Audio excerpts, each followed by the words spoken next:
గణపతిని ధ్యానం చేసుకుంటూ అందరూ గణపతయ్యను అనుకుంటూ వేస్తూ ఉండండి. ఒక నిమిషం చెప్పండిమా. ఓం నమో వ్రాతపతయే నమో గణపతయే నమః సమధపతయే నమస్తే అస్తు లంబోదరాయ ఏకదంతాయ విఘ్న వినాశినే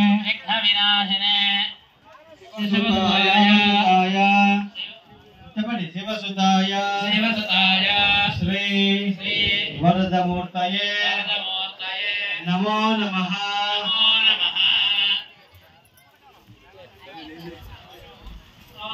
భద్రం కర్ణేభిః శృణుయామ దేవాః భద్రం పశ్యేమాక్షభిర్యజత్రాః శరణయేస్తవాగం సస్తడాభిః హేమదేవ హిరణ్యరాయుః రుద్రశ్రవాః స్వస్తిన పూజా విశ్వవేదాః స్వస్తిరస్తాక్షో అరిష్టనేమిః స్వస్తి న బృహస్పతిర్దదాతు శాంతి శాంతి శాంతి.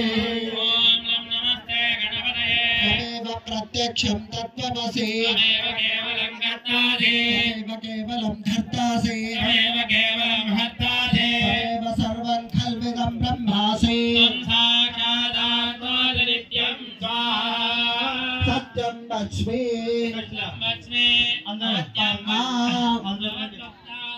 వినండి అమ్మా, జాగ్రత్తగా అందరూ వినండి. స్వాహ అని చెప్పినప్పుడు ఖచ్చితంగా మీ దగ్గర ఉన్న నెయ్యి అటుకులు ఒకేసారి వేయండి అమ్మా. స్వాహ అని చెప్పినప్పుడు గుర్తు పెట్టుకోండి. పేలాలు అటుకులు అంటే ఎక్కువ వేయండి. ఇలా చూడండి అమ్మా, ఈ 3 వేళ్ళు కనబడుతోంది లాస్ట్ అందరికి. ఈ 3 వేళ్ళు ఆ 3 వేలతో తీసుకొని వేయండి. చూడండి అమ్మా, ఇట్లా ఈ 3 ఏళ్లతో వేయాలి. 3 వేలు తీసుకొని పేలాలు అటుకులు మాత్రం అదే విధంగా స్వాహ అని చెప్పినప్పుడు మాత్రమే ఆ నెయ్యి వేయాలి. అదే విధంగా ఈ అటుకులు పేలాలు ఏవైనా సమస్యలు ఉంటే వేయండి. స్వాహ అని చెప్పినప్పుడు మాత్రమే వేయండి అమ్మా, ముందు కానీ తర్వాత కానీ వేయద్దండి. స్వాహ అని అంటాం. గుర్తుపెట్టుకొని జాగ్రత్తగా విని వేయండి. మీ మనసులో ఓం గం గణపతయే నమః అని చెప్పి స్మరణ చేసుకుంటూ ఉండండి.